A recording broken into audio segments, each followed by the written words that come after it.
At least I didn't keep bowling.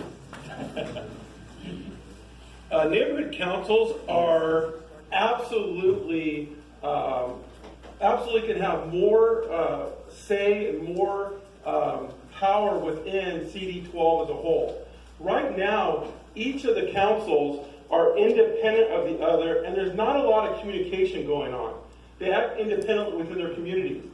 However, each of them is the eyes and ears. They're the experts of their community, and as a council member, we need to bring that expertise together. And so when we're looking to solve the problem of homelessness, it's a problem of the whole Northwest Valley. And we get all of these stakeholders involved, all the neighborhood council members together, so we can all have transparency. We all can have the same information at the same time, and as a total CD-12, come up with a solution to the biggest problems that we face today, not independently. My name is Rajeev Rob, and I'm an aviator educator, and I recently, a few months ago, ran for U.S. Congress. So I'm very familiar with the people in the district. Now, coming down to neighborhood councils, it's all about democracy, it's all about people. And what I see, and I see very, very thin participation of people in the neighborhood council. You can see from the matter when the election takes place, or how many people you see visiting the neighborhood council. I think the neighborhood councils have a lot to do to bring people together, to attract them, to make them a part of our democracy and our neighborhood district. But unless there is total participation of people and a stronger participation of people involved in the neighborhood council, I don't think we are going to get the result that we want to see. Thank you. Very good. Thank you. Mr. Amador. Good evening, everyone. I'm Carlos Amador, and I am a resident in Granada Hills, and also a board member of the Granada Hills South Neighborhood Council. Every month that I go to the meetings, or even when I go to the committee meetings, I bring my daughter with me. She's 5 years old.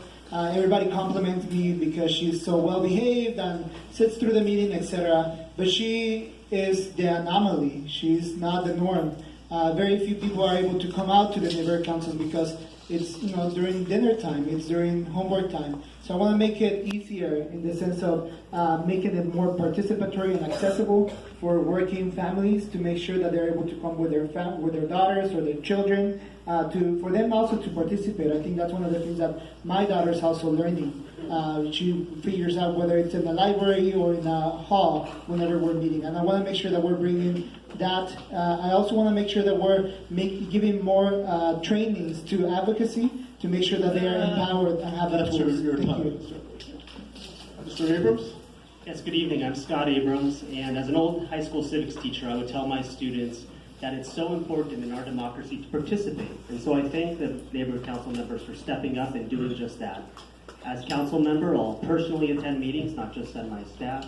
I'll rely on their advice, and I want to tap into their passions. I've seen in my community of West Hills how the beautification team, led by Faye Barta and Dan Byrne's leadership on the neighborhood council there, have really made West Hills a beautiful place. But they take that initiative. They go out there, they do the cleanups, and so they can provide important ways to supplement the services that are provided by a councilmatic office as well as by the city itself. And so I want to reach out to all the neighborhood councils and make sure we're tapping into that energy. Thank you. All right, thank you.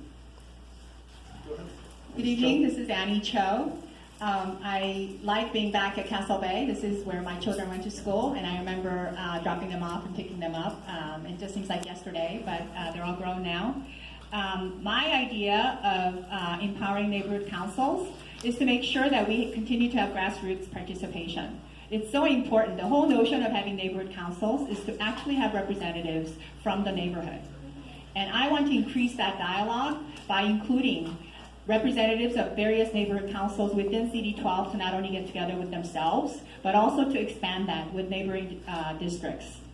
I think it's so important for us to communicate, and I think it's also so important for us to continue to have a dialogue with not just representatives of the neighborhood councils, but also to include chambers of commerce and to other entities in the community in CD-12, because together, and only together, can we make our district better. Thank you. Thank you, Ms. Cho. Mr. Dar. Good evening, everybody. My name is Jeff Dar. I've lived in Northridge in the district for the past about 33 years. 4 kids have gone to school here, so I know the community. I've also been a city commissioner for the past 15 and a half years. I'm going to give some specifics to add to our dialogue here on what we can do. The budget, which is probably the biggest thing that happens in our city, right now my charter comes out on April 20, just came out. We need to get we need to get the budget to come out earlier, and I would sit here and do everything I can to get them, the neighborhood councils, to have time to be leaders in the community so they can interact with their constituents and actually have input before the budget actually gets adopted so that they can influence the budget. That's something missing in our process. Also, we have a shortage of city commissioners in CD-12. I've been one for 15.5 years, I'm one of the very few. We need to get people from neighborhood councils to be appointed as city commissioners so that we can have more of an actual contribution to the city. Thank you. Mr. Yeager. Good evening, everyone. My name is Josh Yeager. I'm a member of the Chatsworth Neighborhood Council and also sit on the Land Use Committee there, just for a little bit of background. I think giving more authority to the neighborhood councils is a good start. It would encourage involvement.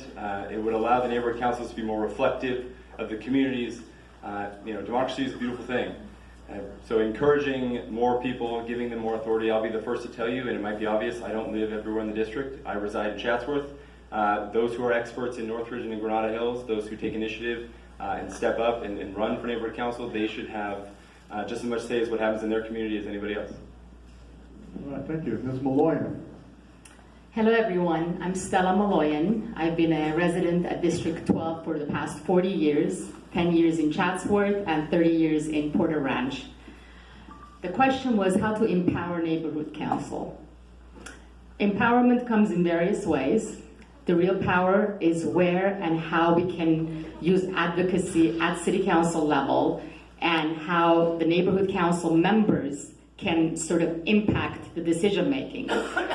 Funding for every neighborhood council should be raised so that you guys can have more impact.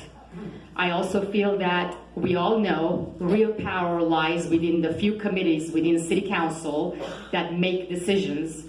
And the question is, how can neighborhood council members or leadership have a voice to push our agenda forward? And I can tell you that in the past 2 decades, what we've done at Lane is engaging neighborhood councils directly to win campaigns for Los Angeles. Thank you.